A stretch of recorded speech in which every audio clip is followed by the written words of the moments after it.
اعوذ باللہ من شرور انفسنا ومن سیئات اعمالنا من یهد اللہ فلا مضل له ومن یضلل فلا هادی له واشهد ان لا الہ الا اللہ وحدہ لا شریک له واشهد ان محمدا عبدہ ورسولہ اما بعد فان خیر الحدیث کتاب اللہ وخیر الہدی ہدی محمد صلی اللہ علیہ وسلم وشر الامور محدثاتها وکل محدثۃ بدعۃ وکل بدعۃ ضلالہ وکل ضلالۃ فی النار۔ اعوذ باللہ السمیع العلیم من الشیطان الرجیم من حمزہ ونفخہ ونفثہ بسم اللہ الرحمن الرحیم۔ اللہم صلی علی محمد وعلی آل محمد کما صلیت علی ابراہیم وعلی آل ابراہیم انک حمید مجید۔ اللہم بارک علی محمد وعلی آل محمد کما بارکت علی ابراہیم وعلی آل ابراہیم انک حمید مجید۔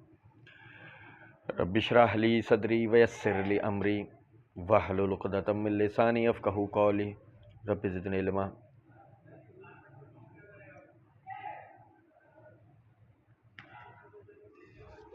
اللہ رب العزت کے فضل و کرم سے مرزا انجینئر کے بدنام زمانہ پمفلٹ ریسرچ پیپر 5B واقعہ کربلا کا حقیقی پس منظر 72 صحیح الاسناد احادیث کی روشنی میں ان صحیح الاسناد احادیث کی حقیقت کیا ہے اللہ رب العزت کے فضل و کرم سے ہم پڑھ رہے تھے۔ مرزا جی نے صحابہ کرام رضوان اللہ علیہم اجمعین کے خلاف مثلاً ام المومنین عائشہ صدیقہ رضی اللہ تعالی عنہا، عثمان بن عفان، امیر المومنین عثمان بن عفان رضی اللہ تعالی عنہ، اور اب معاویہ رضی اللہ تعالیٰ عنہ کے خلاف مرزا جی نے یعنی کہ گستاخی اور تنقیص کا ایک معاملہ وہ شروع کیا، وہ ہم پڑھ رہے ہیں اور ان روایات کی حقیقت ہم سمجھ رہے ہیں۔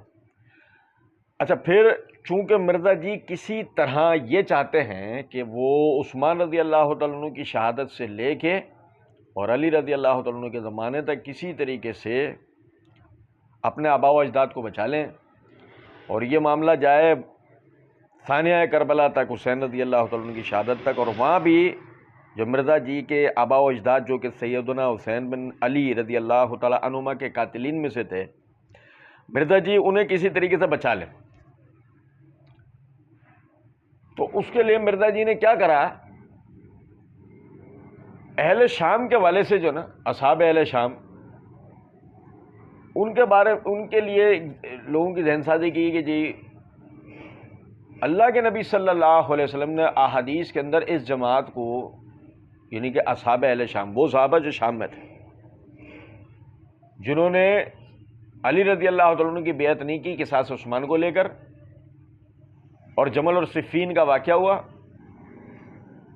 مرزا جی انہیں کسی طریقے سے یہ ثابت کرنا چاہتے ہیں کہ جی اصل میں یہ باغی جماعت تھی، وہ باغی جماعت کہ جس کے لیے صحیح بخاری کے حدیث کے اندر آتا ہے کہ عمار انہیں جنت کی طرف دعوت دے رہا ہوگا اور یہ انہیں جہنم کی طرف بلا رہے ہوں۔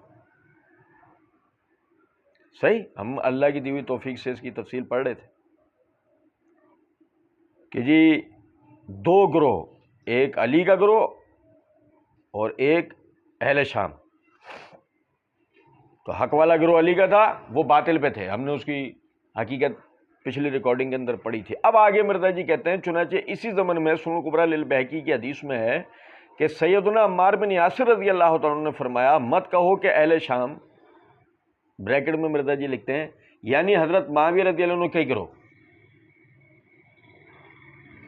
نے کفر کیا، بلکہ کہو کہ انہوں نے فسق، بریکٹ میں مرزا جی نے لکھا گناہ کبیرہ کیا۔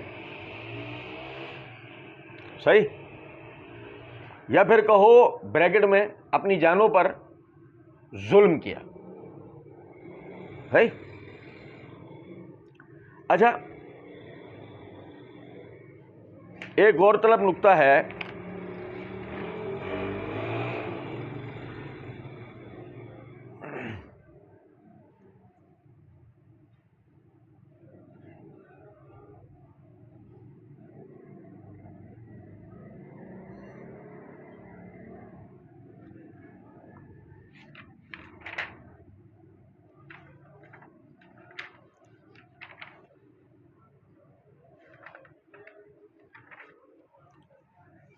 سب سے پہلے جو بنیادی نقطہ سمجھنے کا ہے وہ یہ کہ آیا اصحاب اہل شام جو ہے وہ ان کو خود علی رضی اللہ تعالی عنہ، یعنی کہ مرزا جی نے جو کہا ہے نا بریکٹ کے اندر کہ یہ عمار نے کہا کہ مت کہو کہ اہل شام یعنی حضرت معاویہ کے گروہ نے کفر کیا، بلکہ انہوں نے فسق یعنی گناہ کبیرہ کیا یا ظلم کیا۔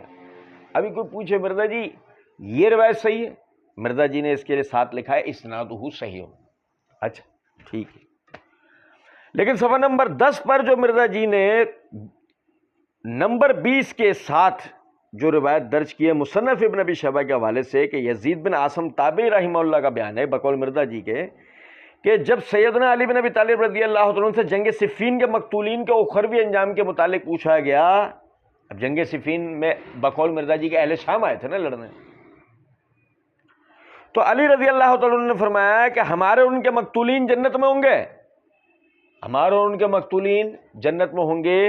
اب سمجھنے کی بات یہ ہے کہ علی رضی اللہ تعالیٰ عنہ تو اہل شام کو جنت ہی کہہ رہے ہیں، اب مرزا جی کا ہی کیا ہوا ترجمہ، اب پھر مرزا جی کا ہی کیا ہوا ترجمہ کہ عمار کہہ رہے ہیں کہ انہوں نے فسق کیا یا ظلم کیا، یہ تو مرزا جی کی اپنی تحریر ہے نا۔ اچھا پھر اس کے بعد آپ آگے دیکھیں، یہ میرے ہاتھ میں سنن کبریٰ للبہقی ہے، اس کی جلد نمبر 8 کا صفحہ نمبر 302 ہے، کتاب قتال اہل البغی، اس کے تحت باب الدلیل علی ان الفئۃ الباغیہ، اس کے تحت یہ حدیث نمبر 16721 ہے۔ اس کو اس سند سے امام بہقی رحمۃ اللہ نے ذکر کیا ہے، اخبرنا ابو زکریا بن ابی اسحاق انباء ابو عبداللہ بن یعقوب حدثنا محمد بن عبد الوہاب انبانا جعفر بن عون انبانا مسعر ان عبداللہ بن رباح ان عمار رضی اللہ عنہ قال، یعنی عبداللہ بن رباح، آپ نے نوٹ کیا مرزا جی نے صفحہ نمبر 2 پہ یزید بن عاصم کی حضرت علی سے جو روایت تھی وہاں مرزا جی نے لکھا یزید بن عاصم تابعی رحمہ اللہ کا بیان ہے، لیکن یہاں مرزا جی کہتے ہیں کہ سیدنا عمار نے فرمایا، یعنی سیدنا عمار سے روایت کرنے لگا، نام مرزا جی نے کیوں نہیں ذکر کیا، جیسے وہاں کر دیا تھا نا پیچھے ہی۔ مسعر بن کدام رحمۃ اللہ علیہ وہ بیان کرتے ہیں باواسطہ عبداللہ بن رباح، نہیں سمجھے، عبداللہ بن رباح کہتے ہیں کہ عمار نے ایسا کہا۔ او بھائی ٹھیک، اچھا دیکھیں سمجھے گا ذرا اس بات کو نا، یہ عبداللہ بن رباح کے متعلق امام بخاری رحمۃ اللہ علیہ تاریخ الکبیر کی جلد نمبر 5 کا صفحہ نمبر 85 پر عبداللہ بن رباح ابو رباح القرشی الکوفی اس کے حالات ذکر کیے، کہتے ہیں سمع ابن مسعود رضی اللہ تعالیٰ عنہ روا عنہ مسعر و ابو حمزہ، عبداللہ ابن مسعود رضی اللہ عنہ سے روایت کرتے ہیں عبداللہ بن رباح کوفی، عبداللہ بن رباح القرشی کوفی، یاد رکھیے گا عبداللہ بن رباح 2 ہیں، عبداللہ بن رباح 2 ہیں، یہ عبداللہ بن رباح القرشی الکوفی ہیں، ایک اور عبداللہ بن رباح ہیں جنہیں امام اجلی نے کتاب الثقات میں ذکر کر رکھا ہے، عبداللہ بن رباح النخعی کوفی ولد ہیں۔ اور کسی ہوشیار نے کوئی شاعری کی کوشش بھی کی تو انشاءاللہ ہم اس کی کوشش کا بڑا زبردست جواب دیں گے اللہ کی دی ہوئی توفیق سے۔ عبداللہ بن رباح ابو رباح القرشی کوفی، امام بخاری نے تاریخ الکبیر کے اندر روایت درج کی، یہ سن لو، یہ آپ حیران رہ جاؤ گے۔ امام بخاری کہتے ہیں رواہ محمد بن عبد الوہاب ان مسعر ان عبداللہ بن رباح، بھائی یہی سند ہے جو امام بہقی نے ذکر کر رکھی ہے، رواہ محمد بن عبد الوہاب ان مسعر ان عبداللہ بن رباح ان ریا بن الحارث فی الخوارج،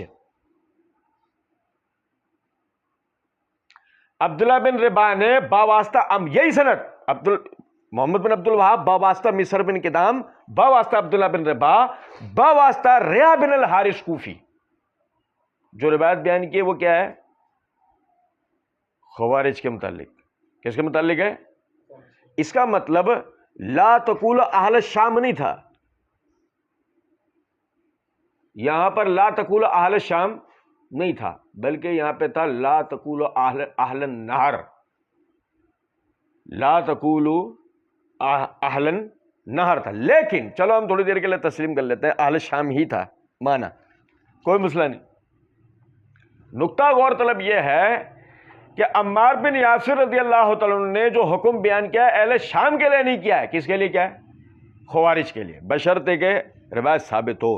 لیکن تاریخ الکبیر دیکھنے سے پتہ لگتا ہے کہ عبداللہ بن رباح کی عمار بن یاسر سے اس روایت میں سما ثابت ہی نہیں ہے، بلکہ جو روایت عبداللہ بن رباح بیان کرتے ہیں وہ ان ریا بن الحارث بیان کرتے ہیں، یعنی بیچ میں کم از کم واسطہ ہونا چاہیے کس کا؟ ریا بن الحارث کوفی کا واسطہ ہونا چاہیے۔ وہ روایت میں سنن کبریٰ بہقی میں موجود نہیں ہے، اس کا مطلب سندن یہ روایت منقطع ہے نیز۔ تاریخ الکبیر اور الجرح والتعدیل جلد نمبر 5 کا صفحہ نمبر 61 میں بھی، دونوں کتابوں میں، تاریخ الکبیر ہو یا الجرح والتعدیل ہو، دونوں ہی کتابوں کے اندر بلا کسی توثیق کے عبداللہ بن رباح، ابو رباح القرشی کوفی کے حالات ذکر ہیں۔ یہ بھی اپنی جگہ ایک بات ہے کہ یہ راوی مجہول الحال ہے۔ کوئی شوخ اور چنچل یہ کہے کہ کتاب الثقات کے اندر امام ابن حبان نے ذکر کیا ہے، تو میرے بھائی کتاب الثقات میں امام ابن حبان نے کتنے ہی مجہول راویوں کی توثیق کر دیا، وہ تو اس حوالے سے متساہل ہے۔ اچھا، اب آپ سمجھے گا ذرا اس بات کو کہ سیدنا عمار سے اہل شام کے حوالے سے جو روایت جس کو عام طور پہ محدثین صحیح قرار دیتے ہیں، یہ میرے ہاتھ میں مصنف ابن ابی شیبہ ہے، اس کی جلد نمبر 14 کا صفحہ نمبر 270 ہے، کتاب الجمل ہے، حدیث نمبر 38837 ہے، کہ زیاد بن الحارث کہتے ہیں کہ میں صفین کے اندر عمار بن یاسر رضی اللہ تعالی عنہ کے ساتھ تھا۔ میں صفین میں عمار بن یاسر رضی اللہ تعالیٰ عنہ کے ساتھ تھا، میرا گھٹنا ان کے گھٹنے کے ساتھ تھا، میرا گھٹنا ان کے گھٹنے سے لگ رہا تھا۔ بس ایک شخص نے کہا کہ اہل شام نے کفر کیا، اہل شام نے کفر کیا، تو کہا عمار نے لا تقولوا ذالک، یہ مت کہو، نبینا و نبیہم واحد، ہمارے نبی ان کے نبی ایک ہیں، وقبلتنا و قبلتہم واحدۃ، ان کا قبلہ ہمارا قبلہ ایک ہے، ولیکنہم قوم مفتونون، لیکن وہ لوگ فتنے کا شکار ہو گئے، جاروا عن الحق، حق سے یعنی کہ ایک طرف ہو گئے، فحق علینا نقاتلوہم حتی یرجعوا الیہ، کہ ہمارے اوپر یہ حق ہے کہ ہم ان سے لڑیں یہاں تک کہ انہیں حق کی طرف لے آئیں۔ یہ ہے اہل شام کے بارے میں عمار بن یاسر رضی اللہ تعالیٰ عنہ کا کہنا۔ انہوں نے کبیرہ گناہ کے مرتکبین قرار نہیں دیا، فاسق اہل شام کو قرار نہیں دیا، ظالم اہل شام کو قرار نہیں دیا، روایتی ثابت نہیں۔ یہاں تک سمجھ گیا بات؟ اچھا جی، اب ادھر سمجھے گا، ایک بطور تحقیق ایک نقطہ بھائیوں کے سامنے رکھ رہا ہوں، مطلب سیدنا علی بن ابی طالب رضی اللہ تعالیٰ عنہ کا موقف کیا تھا۔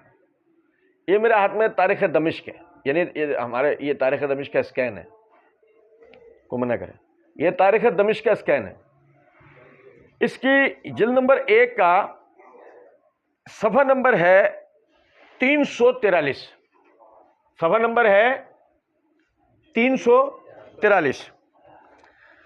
یہ امام باقر کے حوالے سے روایت ہے۔ اب بھائی کس کے حوالے سے روایت ہے؟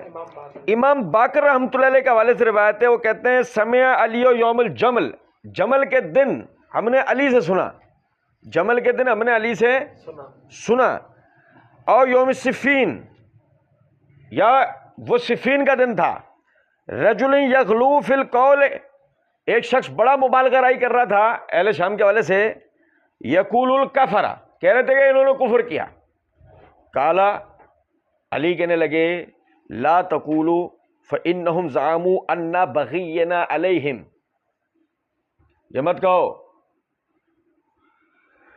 فإنهم زعموا، وہ پس بے شک وہ گمان رکھتے ہیں، ان بغينا علیہم، ہم نے ان پہ بغاوت کی ہے۔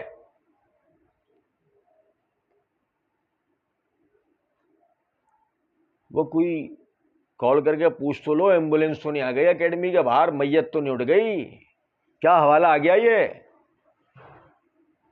وہ کہتے ہیں فإنهم زعموا أننا بغينا عليهم، وہ یہ گمان کرتے ہیں کہ ہم نے ان پہ بغاوت کی ہے، وَزَعَمْنَا أَنَّهُمْ بَغَوْا عَلَيْنَا، اور ہم یہ گمان کرتے ہیں انہوں نے ہم پہ بغاوت کی ہے۔ علی رضی اللہ تعالیٰ عنہ نے تو اہل شام پر حکم لگایا ہی نہیں ہے، وہ تو خود کہتے ہیں کہ ہم دونوں کا معاملہ ایک دوسرے کو لے کے مذبذب ہے، ہم ایک دوسرے کے بارے میں کوئی حقیقی تعین، نہ اہل شام میرے بارے میں یعنی ہمارے بارے میں، نہ ہم اہل شام کے بارے میں کوئی بات کرتے ہیں۔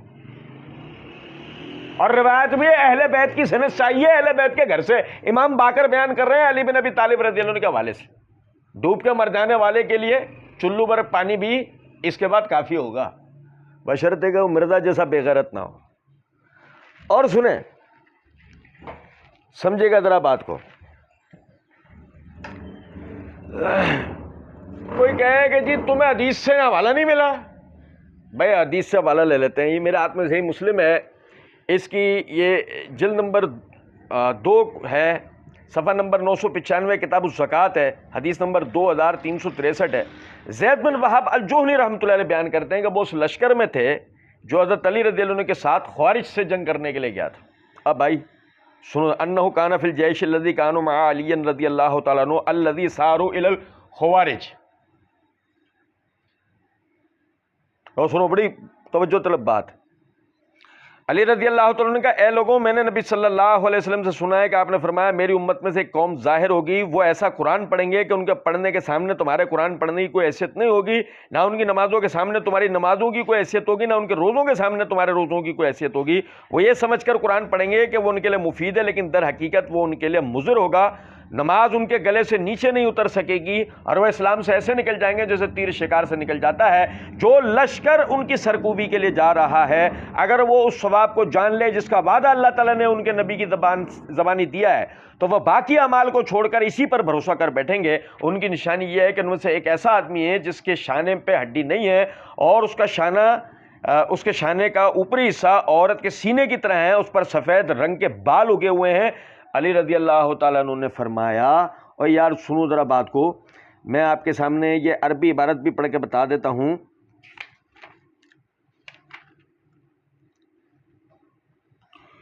فَتَذْهَبُونَ إِلَى مُعَاوِيَةَ وَأَهْلِ الشَّامِ فَتَذْهَبُونَ إِلَى مُعَاوِيَةَ وَأَهْلِ الشَّامِ وَتَتْرَكُونَ هَؤُلَاءِ يَخْلُفُونَكُمْ فِي ذَرَائِكُمْ وَأَمْوَالِكُمْ وَاللَّهِ إِنِّي لَأَرْجُو أَن يَكُونَ هَؤُلَاءِ الْقَوْمَ فَإِنَّهُمْ قَدْ سَفَكُوا الدَّمَ الْحَرَامَ وَأَغَارُوا فِي سَرْحِ النَّاسِ فَسِيرُوا إِلَى اسْمِ اللَّهِ۔ اور سنو ذرا، علی کہتے ہیں تم معاویہ اور اہل شام کی طرف جاتے ہو اور انہیں چھوڑ جاتے ہو تاکہ یہ تمہارے پیچھے تمہاری اولاد تو اور تمہارے اموال کو تکلیف پہنچائیں۔ بخدا مجھے امید ہے کہ یہی وہ قوم ہے جس نے ناحق خون بہایا اور لوگوں کی چراگاہوں کا کو لوٹ لیا۔ تم اللہ کا نام لے کر ان سے قتال کرنے کے لیے روانہ ہو جاؤ، روانہ یعنی چلو ہو لو۔ پتہ لگا علی نے جن سے جنگ کی ترغیب دلائی اور علی نے جنہیں فاسق ظالم قرار دیا، جارو عن الحق قرار دیا، وہ خوارج ہیں۔ وہ باغی گروہ کون ہیں؟ وہ خوارج ہیں، وہ معاویہ اور اہل شام۔ علی کہہ رہے ہیں تم معاویہ اور اہل شام کو دیکھو، علی توجہ ہٹا رہے ہیں، مرزا کہہ رہے ہیں نہیں وہی ہے، علی کہہ رہے ہیں وہ نہیں ہے، مرزا کہہ رہا ہے وہی ہے، علی کہہ رہے ہیں وہ نہیں ہے، مرزا کہہ رہا ہے وہی ہے۔ اور سنو ذرا بات کو، مولا علی صحیح کہہ رہے ہیں یا جہلمی رادھا صحیح کہہ رہی ہیں؟ اب یہ مقلدین کے اوپر ہے، مقلدین خود ہی اس کا فیصلہ کر لیں۔ اس کے بعد آگے مرزا جی نے نمبر 22 اور نمبر 23 کے تحت، یعنی نمبر 22 کے تحت خوارج کی مشہور صحیح بخاری والی روایت درج کی ہے۔ آپ بھائیوں کے علم میں، اے محمد انصاف کرو صلی اللہ علیہ وسلم۔ اس کے بعد مرزا جی نے سنن کبریٰ امام نسائی والی، اس کے اوپر روایت درج کی ہے جو عبداللہ بن عباس رضی اللہ عنہ نے مناظرہ کرنے کے لیے گئے تھے خوارج کے ساتھ، اور 1000 بندے جو ہے وہ آپ کے مناظرے کے نتیجے میں توبہ کر کے اسلام میں داخل ہوئے تھے۔ ہمارے تو اس سے کوئی کسی بھی قسم کا اشکال یا کسی قسم کا اختلاف ہے ہی نہیں نا کہ خوارج سے علی رضی اللہ تعالیٰ عنہ نے قتال کیا اور یہ فضیلت کو پایا، ہمیں اس کے اندر کوئی مسئلہ ہے ہی نہیں۔ ہمیں تو مسئلہ یہ ہے کہ خوارج کا باقیوں سے علیحدہ سے ذکر کر کے مرزا جی جو تاثر یہ دینا چاہ رہے ہیں کہ خوارج الگ تھے اور باغی الگ تھے، ہمیں تو اختلاف اس چیز سے، اور الحمدللہ ہم پچھلے تمام ریکارڈنگز میں اور اب بھی اس چیز کی دلائل دیتے میں ہیں کہ یہ جو اصطلاح ہے نا، صرف یہ اصطلاح، سارا فساد اس کے گرد گھومتا ہے، باغی اور خارجی۔ یہ ایک ہی گروہ کے دو نام ہو گئے ہیں۔ جس دن ہم رافضیوں کے اس پروپیگنڈے سے باہر آئیں گے نا کہ یہ دونوں اصل میں ایک ہی ہیں، ایک ہی، اس دن آدھا مسئلہ تو ہمارا حل ہو چکا ہوگا۔ آگے مرزا جی نمبر 24 کا عنوان قائم کرتے ہیں اور لکھتے ہیں کہ مصنف ابن ابی شیبہ کی حدیث میں کہ سیدنا طارق بن شہاب تابعی رحمہ اللہ بیان کرتے ہیں کہ میں سیدنا علی بن ابی طالب رضی اللہ تعالیٰ عنہ کے پاس تھا تو ان سے سوال کیا گیا کہ اہل نہروان بریکٹ میں یعنی خوارج مشرکین ہیں؟ تو آپ رضی اللہ تعالیٰ عنہ نے فرمایا کہ نہیں، شرک سے تو وہ بھاگے ہیں۔ اب بریکٹ کے اندر مرزا جی لکھتے ہیں یعنی مسئلہ تحکیم پر انہوں نے توحید کا ہی تو بہانہ بنایا تھا، تو وہ مشرک کیوں کر ہو سکتے ہیں؟ پھر پوچھا گیا تو کیا پھر وہ منافق ہیں؟ فرمایا نہیں، منافقین تو اللہ تعالیٰ کو بہت ہی کم یاد کرنے والے ہوتے ہیں۔ بریکٹ میں مرزا جی لکھتے ہیں یعنی خوارج تو اس سے زیادہ عبادت گزار ہیں، تو وہ منافق کیوں کر ہو سکتے ہیں؟ پھر پوچھا گیا کہ آخر وہ یعنی خوارج کیا ہیں؟ تو سیدنا علی رضی اللہ عنہ نے فرمایا یہ ایسے لوگ ہیں، بریکٹ میں ہمارے، اور اس میں ایک باریکی ہے میں بھی آپ کو بتاؤں گا، یہ ایسے لوگ ہیں جنہوں نے ہمارے خلاف بغاوت کی ہے۔ اب مرزا جی بریکٹ کے اندر آگے لکھتے ہیں صرف باغی ہیں، مشرک یا منافق نہیں، صرف باغی ہیں، مشرک یا منافق نہیں، صرف باغی ہیں، مشرک یا منافق نہیں۔ اچھا جی، پہلا نقطہ غور طلب ہے۔ پہلا نقطہ یہ ہے وہ شرک سے نہیں، وہ شرک سے تو وہ بھاگے ہیں، شرک سے وہ بھاگے ہیں، مسئلہ تحکیم پر انہوں نے توحید کا بہانہ بنایا تھا، نہیں۔ میں نے معرفت الصحابہ و اہل بیت سیریز میں صحابہ کے باہمی اختلافات کی حقیقت کے عنوان سے ویڈیوز میں توجہ دلائی تھی، معاہدہ تحکیم کی پوری روایتیں پڑھ کر سنائی تھیں۔ انہوں نے سیدنا علی رضی اللہ تعالی عنہ کا معاہدہ تحکیم میں قرآن اٹھائے جانے کے مسئلے کو لے کر توحید سے جہالت کے نتیجے میں یہ بات کہی تھی کہ علی نے غیر اللہ کو حکم بنا لیا ہے۔ توحید کا بہانہ نہیں، توحید سے جہالت کی بنیاد پر۔ قرآن اللہ کا غیر ہے یا اس کی صفت ہے؟ او بھائی، کیونکہ مرزا جی خود بھی توحید سے جاہل ہیں، مرزا جی کو خود تو پتہ نہیں ہے، مرزا جی کو جو ڈکٹیشن دینے والے ہیں وہ توحید کے سراسر دشمن ہیں۔ ان کی پیچھے پوری ذریت کی محنت اس بات پہ ہے کہ شرک پن پہ، شرک پھلے پھولے، تو مرزا جی کیسے رک سکتے ہیں؟ اور میں تو آپ بھائیوں کو ٹیزر دوں، ہمیں تو بہت جلد انشاءاللہ آپ وہ ویڈیو بھی دیکھنے والے ہیں جس میں ہم مرزا جی کے ناقابل تردید مشرک ہونے کی دلیل پائیں گے کہ مرزا جی خود بھی مشرک ہیں اور توحید پرستی کا لبادہ اوڑے بیٹھے ہیں۔ یہ مرزا جی کے اپنی ویڈیو سے ہم دکھائیں گے انشاءاللہ۔ اچھا، پھر آپ یہ دیکھیں لطف کی بات کہ وہ یعنی کہ توحید کا بہانہ بنا کے نہیں بلکہ توحید سے جہالت کی بنیاد پر انہوں نے ایسا کیا۔ اور پھر اس کے بعد مرزا جی آگے کہتے ہیں کہ جی سیدنا علی نے کہا کہ منافقین تو اللہ کو بہت کم یاد کرنے والے، تو خوارج تو حد سے زیادہ عبادت گزار ہیں، تو وہ منافق کیوں کر ہو سکتے ہیں؟ اچھا، ایک سوچنے کی بات یہ ہے، مثلا ایک آدمی عبادت گزاری صرف اس لیے کرتا ہو کہ اس کو لوگ بہت عبادت گزار سمجھیں، کیا یہ نفاق نہیں ہے؟ کہ وہ نفاق کے اوپر ایمان رکھتا نہ ہو، مطلب وہ عبادت پہ اللہ کی کہ اللہ کے ہم بندے ہیں، وہ اس پہ ایمان رکھتا نہ ہو، اور وہ صرف اس لیے عبادت کرتا ہو کہ لوگ اسے عبادت گزار سمجھیں، تو کیا ایسا آدمی منافق نہیں ہے؟ بہرحال مرزا جی کا یہ بات بھی غلط ہے۔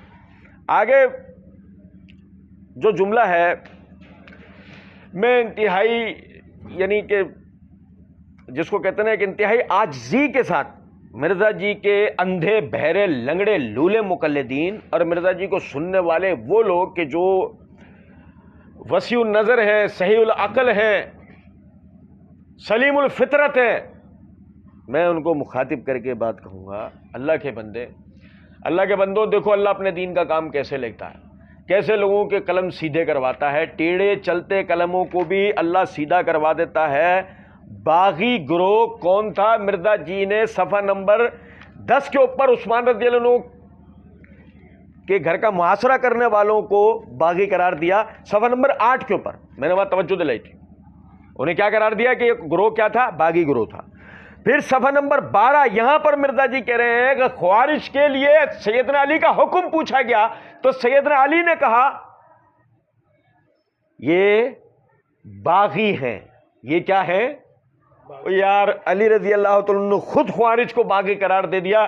اس کے بعد بھی یہ کہنا باغی گروہ کون تھا اور عمار کو شہید کرنے والے باغی وہ معاویہ اور اہل شام میں ڈوب کے مرنے کا مقام ہے. مولا علی خود بتا رہے ہیں کہ وہ کون ہے. اب بھائی میرے اور نہیں سمجھے کچھ بات؟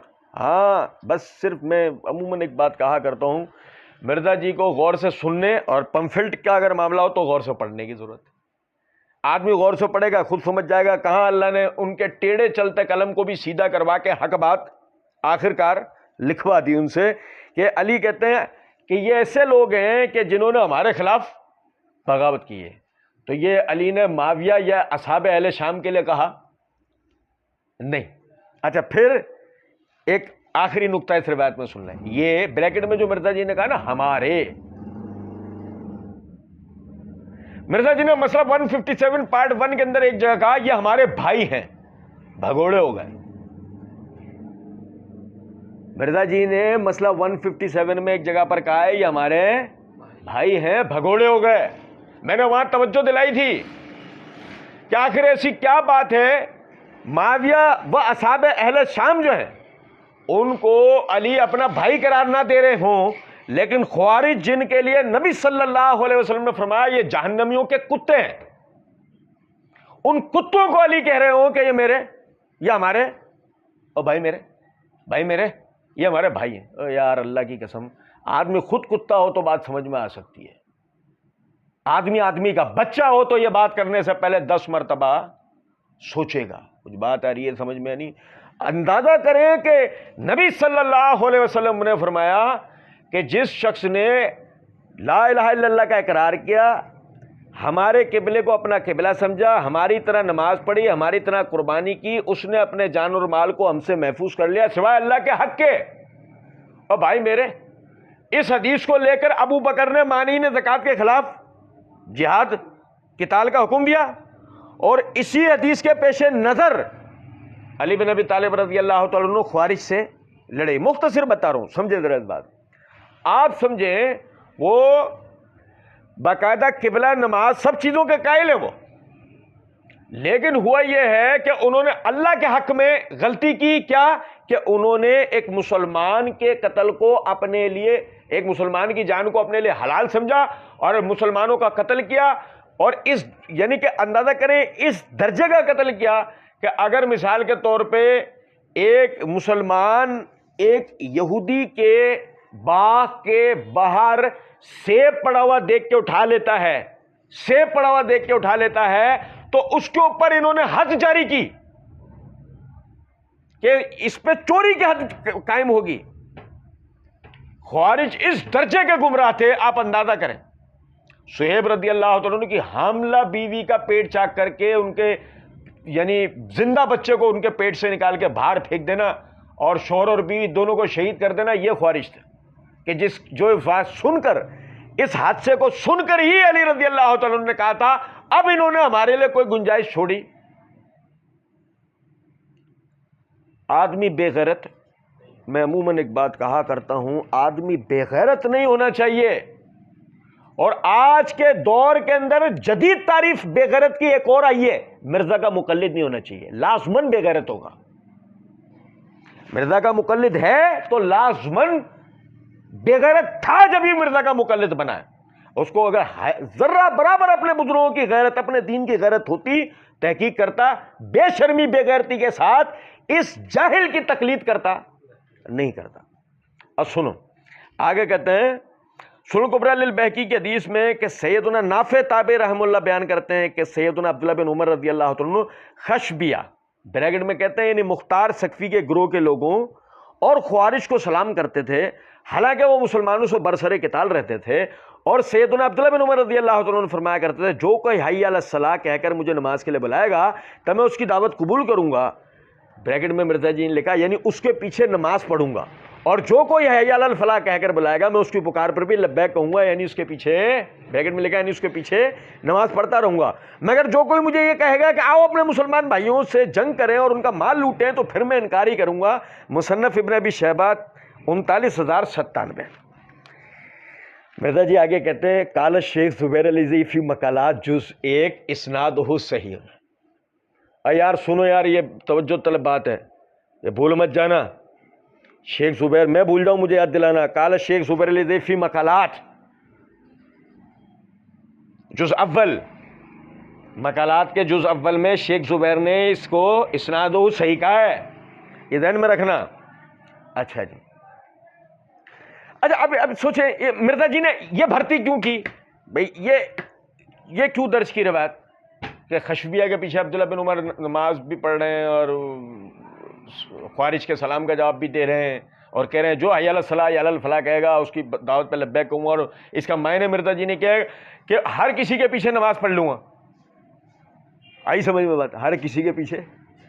اچھا میں آپ کو ایک نکتے کی بات بتاؤں، مرزا جی یہ جو نا ہر آدمی کے پیچھے نماز ہو جاتی ہے، میں پچھلے دنوں بھی جو نا اس کا مرزا جی کو بہت زبردست جواب دیا تھا، اور امام کیا ہونا چاہیے کہ جس کے پیچھے نماز ہو جائے گی، کس امام کے پیچھے نماز ہو جائے گی؟ اللہ کے فضل و کرم سے اس پہ میری پوری ویڈیو ہے، لیکن اصل میں 2 دفعہ توجہ دلا چکا ہوں مرزا جی اس پہ محنت کیوں کرتے ہیں کہ ہر آدمی کے پیچھے نماز ہو جائے گی؟ بظاہر کیا لگتا ہے اتحاد امت، یہ نہیں، اصل میں مرزا جی رافضیوں کے لیے نا راہ ہموار کرتے ہیں کہ عام آدمی نا رافضیوں کو بھی کسی طرح اپنا بھائی تسلیم کر لے اور ان کے پیچھے بھی نمازیں پڑھ لے۔ یہ سارا فساد اصل میں یہ ہے۔ بظاہر آپ کو ایسا لگے گا کہ جی یہ اتحاد امت کی کوشش، یاد کریں اس بات کو، ہم عموماً ایک بات کہا کرتے ہیں، سنی شیعہ بھائی بھائی میں اتحاد نہیں ہے، علی معاویہ بھائی بھائی میں اتحاد ہے۔ اگر علی معاویہ بھائی بھائی میں اتحاد نہیں ہو سکا تو سنی شیعہ کے اتحاد کا صرف ڈھکوسلا ہے، باقی کوئی اور ڈرامہ اور کچھ بھی نہیں ہے۔ اتحاد ہوگا تو علی معاویہ سے سٹارٹ ہوگا، ورنہ سوال ہی نہیں پیدا ہوتا، پھر سب ڈھکوسلے، سب ڈرامے۔ اور سنیں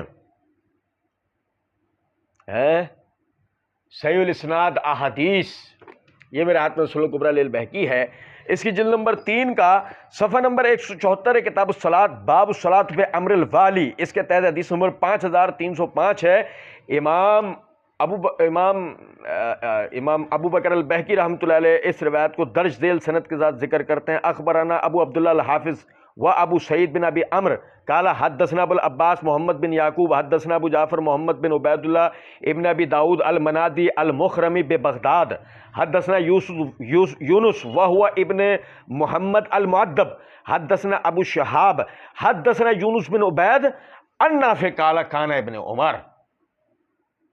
یونس بن عبید بواسطہ نافع بواسطہ عبداللہ بن عمر رضی اللہ تعالیٰ عنہ اس روایت کو بیان کرتے ہیں، اور ذرا سمجھے گا شیخ زبیر اس کی سند کو صحیح قرار دیتے ہیں، مگر انتہائی احترام کے ساتھ ایک تحقیق کا نقطہ بھائیوں کو دے رہا ہوں۔ یہ میرے ہاتھ میں تہذیب التہذیب ہے، اس کی یہ جلد نمبر 9 کا صفحہ نمبر 466 ہے۔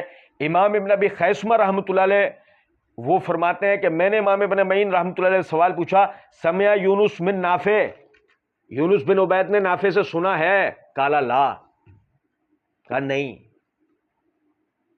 یونس بن عبید نے نافع سے سنا، سماع حدیث کیا نہیں ہے۔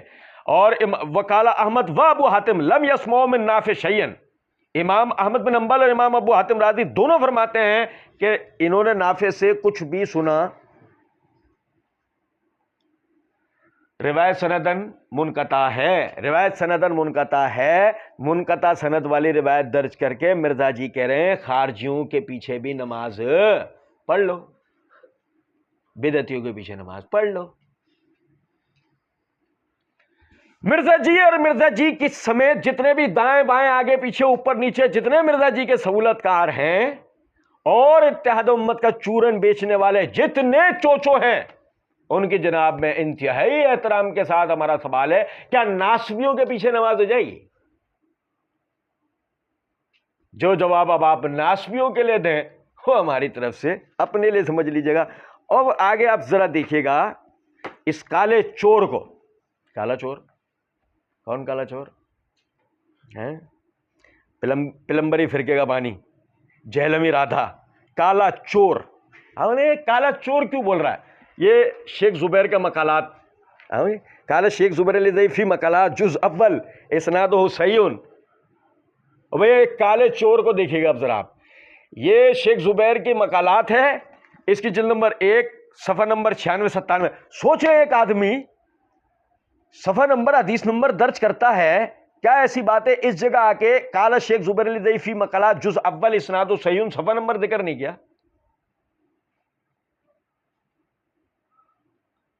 پوری دال کالی ہے اور ان کی تو ہر چیز ہی کالی ہے. یاد آیا؟ کالا پن یاد آیا نا؟ یہ کعبے والا کالا نہیں ہے, یہ منہ کالا ہونے والا کالا ہے. سنیے گا ذرا بات. شیخ زبیر علی ضعیفی رحمہ اللہ یہاں پر وہ صفحہ 96-97 میں لکھتے ہیں, میرے علم کے مطابق صحابہ کرام و تابعین میں سے کوئی بھی ہندو و مشرکین وغیرہ کے ذبیحے کے جواز کا قائل نہیں ہے. رہا مسئلہ اہل بدعت کا, تو سیدنا عبداللہ بن عمر رضی اللہ تعالیٰ عنہ خارجیوں اور خشبیوں کے پیچھے نماز پڑھ لیتے تھے. دیکھیے طبقات ابن سعد جلد 1 صفحہ 169-170, ہلیۃ الاولیاء جلد 1 صفحہ 309 وسندہ صحیح. آپ نے سلام بھی کہتے تھے. سنن کبریٰ للبیہقی جلد 3 صفحہ 122 وسندہ صحیح. کہ شیخ زبیر اس روایت کو صحیح کہتے ہیں. ہو گیا؟ اب آگے سنیں آپ. مرزا جی تو کہتے ہیں نا بریکٹ میں, یعنی کہ مرزا جی نے لکھا یعنی ان کے پیچھے نماز پڑھوں گا, ایسے نا مرزا جی نے تو سے تاثر نکال لیا. لیکن شیخ زبیر آگے کیا کہتے ہیں؟ تنبیہ. کیا لکھا شیخ زبیر نے؟ تنبیہ. اور صبح آگے کہتے ہیں واضح رہے کہ راجح یہی ہے کہ بدعت کبریٰ کے مرتکب کے پیچھے نماز نہیں ہوتی. اب سمجھ میں آیا میں اس کو کالا چور کیوں کہہ رہا تھا؟ شیخ زبیر کا موقف تو یہ تھا اس روایت کو صحیح کہنے کے بعد بھی, حالانکہ روایت صحیح, انتہائی احترام کے ساتھ میں یہ بات عرض کروں گا, ہو سکتا ہے میری غلطی ہو, لیکن یونس بن عبید کا امام نافع سے سما ثابت ہے. بہت ممکن ہے شیخ زبیر طبقات ابن سعد اور ہلیۃ الاولیاء والی اسانید کی وجہ سے ایسا کرو. میرے علم میں وہ اسانید فی الوقت نہیں ہے. میں صرف عرض یہ کرنا چاہ رہا ہوں, شیخ زبیر نے آگے جو لکھا اس کالے چور نے اس کو چھپا لیا. شیخ زبیر کہتے ہیں واضح رہے کہ راجح یہی ہے کہ بدعت کبریٰ کے مرتکب کے پیچھے نماز نہیں ہوتی. تفصیلی تحقیق کے لیے دیکھیے راکم الحروف کی کتاب بدعتی کے پیچھے نماز کا حکم. یہ بات بھی دلائل سے معلوم ہوتی ہے کہ, یار سن لو یار, یہ بات بھی دلائل سے معلوم ہوتی ہے کہ سیدنا عبداللہ بن عمر رضی اللہ تعالیٰ نے اپنے اس عمل سے رجوع کر لیا تھا, کیونکہ ایک دفعہ ایک بدعتی نے آپ کو سلام بھیجا تو آپ نے اس کی بدعت کی وجہ سے اس کے سلام کا جواب نہیں دیا. سنن ترمذی حدیث نمبر 2152 وقال ھذا حدیث حسن صحیح غریب وسند حسن. امام ترمذی نے کہا اس کی حدیث حسن صحیح ہے. وہ کہتے ہیں کہ غریب اور سند اس کی صحیح ہے, حسن ہے. یعنی کہ شیخ زبیر نے اپنا موقف اور ساتھ ساتھ عبداللہ بن عمر رضی اللہ تعالیٰ عنہ سے بھی ثبوت دے دیا کہ وہ بھی بعد میں اہل بدعت کے پیچھے نماز پڑھنے کے یا اس کو سلام کا جواب دینے کے قائل نہیں رہے تھے, مگر اس کالے چور نے اس کو چھپا لیا, اسی کا حوالہ دیا کہ انہوں نے صحیح کہا, مگر آگے جو انہوں نے کہا عبداللہ بن عمر رضی اللہ عنہ کے لیے وہ اس کالے چور نے بیان کیا. اتنا بڑا دجال ہے, آپ اندازہ کریں ذرا. شیخ زبیر کے نام سے عبداللہ بن عمر کے نام سے جھوٹ بولا ہے. اور ابھی تو ہم نے جو پٹا ڈالا ہے اس پٹے پر جو بھاؤ بھاؤ کریں گے نا یہ, وہ بھی بڑی غور طلب ہے. ہم تو کہہ رہے ہیں روایتی ثابت کہ وہ کبھی بھی خوارش کو سلام کا جواب دیں. سوال پیدا ہوتا, اچھا یہ ایک آخری آپ بھائیوں کے سامنے ایک روایت اور پڑھ دیتا ہوں. نمبر 25 کے عنوان کے تحت مرزا جی کہتے ہیں مستدرک للحاکم اور سنن نسائی الکبریٰ کی حدیث میں ہے کہ سیدنا عمار بن یاسر رضی اللہ عنہ بیان فرماتے ہیں کہ غزوہ ذی العشیرہ کے دوران میں اور سیدنا علی رضی اللہ تعالیٰ عنہ رفیع کے سفر تھے. رسول اللہ صلی اللہ علیہ وسلم نے وہاں پڑاؤ ڈالا اور کچھ دیر مقیم رہے. اس دوران ہم نے بنی مدلج کے کچھ لوگوں کو کھجور کے باغات میں کام کرتے دیکھا تو سیدنا علی رضی اللہ تعالیٰ عنہ اور میں ان کے پاس آیا اور کچھ دیر تک ان کا کام دیکھتے رہے. پھر ہم پر نیند غالب آ گئی تو ہم دونوں جا کر کھجور کے چھوٹے پودوں کی مٹی پر لیٹ کر سو گئے. پھر رسول اللہ صلی اللہ علیہ وسلم ہی نہ آ کر اپنے پاؤں مبارک سے ہمیں ہلا کر بیدار فرمایا اور ہماری حالت یہ تھی کہ ہم گرد سے خوب آلودہ ہو چکے تھے. اس موقع پر رسول اللہ صلی اللہ علیہ وسلم نے سیدنا علی رضی اللہ تعالیٰ عنہ سے فرمایا اے ابو تراب، بریکٹ میں مرزا جی کہتے ہیں یعنی مٹی والے، اٹھو. پھر فرمایا میں تم دونوں کو سب انسانوں سے بڑھ کر دو بدبخت افراد کے بارے میں نہ بتاؤں؟ ہم نے عرض کیا ضرور بتائیے.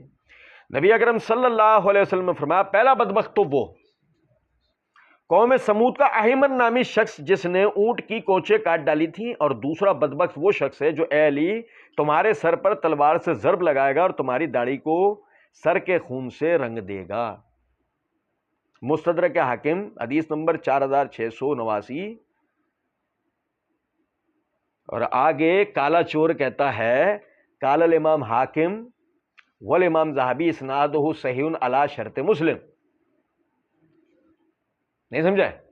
اچھا، اس سے نتیجہ جو مرزا جی نے نکالا ہے وہ انہوں نوٹ کے عنوان سے آگے درج کیا ہوا ہے. وہ ہمارے پاس آج اس میں تفصیل ہے، تھوڑی وقت کم ہے، اس کو انشاءاللہ اگلی ریکارڈنگ میں ہم پڑھیں گے. جو نتیجہ اس سے مرزا جی نے نکالا ہے، صرف میں بھی آپ بھائیوں کو یہ بتانا چاہ رہا ہوں کہ مرزا جی نے تو کہا کہ جی یہ حدیث کیا ہے، اب بھائی یہ حدیث صحیح ہے. اچھا آپ ذرا یہ صحیح حدیث کے حوالے سے اور کیسی صحیح حدیث ہے یہ بتاؤں میں آپ کو. کیسی صحیح حدیث ہے کہ وہ کہتے ہیں امام حاکم، انہوں تو کہتے ہیں نا اسناد و صحیح علی شرط مسلم، وہ بالکل صحیح بات کی ہے. امام بخاری رحمۃ اللہ علیہ تاریخ الکبیر کی جلد نمبر 1 کا صفحہ نمبر 71 کے اوپر کہتے ہیں کہ یہ جو ہے نا اس سند سے امام حاکم اس کو اس سند سے لے کے آئے ہیں. حدثنا محمد بن اسحاق حدثنی یزید بن محمد بن خسیم المحربی ان محمد بن کعب القرظی ان محمد بن خسیم ان عمار بن یاسر رضی اللہ تعالی عنہ. یہ اس کی سند تھی. امام بخاری رحمۃ اللہ علیہ تاریخ الکبیر جلد 1 صفحہ 71 کے اوپر کہتے ہیں محمد بن خسیم ابو یزید المحربی اس کے بارے میں لکھتے ہیں قال لیا ابراہیم بن موسیٰ، ہم سے کہا ابراہیم بن موسیٰ نے اخبرنا عیسیٰ بن یونس قال اخبرنا ابن اسحاق. ابن اسحاق کون ہے؟ محمد بن اسحاق. قال اخبرنی یزید بن محمد بن خسیم، وہی ان محمد بن کعب القرظی، وہی مستدرک والے، ان محمد بن خسیم المحربی، وہی مستدرک والے، ان عمار بن یاسر. اور پھر آگے وہی جو میرے بات کنتا انا و علی رفیقین فی غزوہ، میں اور علی ایک سفر میں، جہاد کے ایک سفر میں ایک ساتھ. اب آگے کہتے ہیں قال لیا محمد ابو یحییٰ قال حدثنا صدقہ بن ثابت غزوہ العشیرہ، اور ہمیں محمد ابو یحییٰ نے یہ بھی بتایا صدقہ بن ثابت کے واسطے سے کہ وہ غزوہ تبوک تھا. قال ابو عبداللہ وہذا اسناد، امام بخاری کہتے ہیں اور یہ جو سند ہے لا یعرف سماع یزید من محمد ولا محمد بن کعب من ابن خیسم ولا ابن خیسم من عمار. امام بخاری بتا رہے ہیں کہ اس روایت میں نہ تو یزید بن محمد کا محمد بن کعب القرظی سے سما ثابت ہے، نہ محمد بن کعب قرظی کا ابن خیسم سے، اور نہ ابن خیسم کا عمار بن یاسر سے. اور سند کسی ایک جگہ سے نہیں، تین جگہ سے منقطع ہے. راویوں کا ایک دوسرے سے سما ثابت ہے. یہ تھی وہ اسنادہ صحیح علی شرط مسلم روایت. اور جبھی تو ہم کہیں گے مرزا، اگر یہ مرزا جی کی امام مسلم کی شرط پہ صحیح تھی تو کیا پیاری بات تھی. شہادت علی کے جس روایت کے اندر بتا جو علی کو شہید کرے اس کی بدبختی کا ثبوت جس حدیث سے مل رہا ہو اور وہ حدیث ثابت ہو، اور کیا ثابت ہو؟ امام مسلم کی شرط پہ ثابت ہو، تو امام مسلم نے اپنی کتاب میں کیوں نہیں ذکر کر دی؟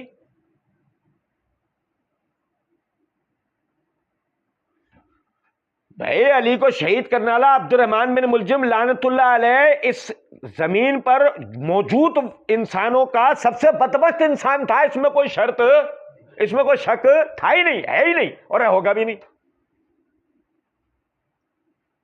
اس وقت کے زمین پہ موجود لوگوں میں سے سب سے خبیث ترین، ذلیل ترین، لعنتی ترین آدمی اگر کوئی تھا تو وہ کون تھا؟ عبد الرحمن ابن ملجم، جس نے علی رضی اللہ تعالیٰ عنہ کو شہید کیا۔ اب ہمیں تو حدیث سے اس کا ثبوت بھی مل رہا تھا نا، حدیث ثابت شدہ تھی، اور اسنادہ صحیح علی شرط مسلم، امام مسلم کی شرط پہ صحیح تھی، تو کیا ایسی بات تھی کہ امام مسلم نے اپنی صحیح میں ذکر نہیں کر دی اس کو؟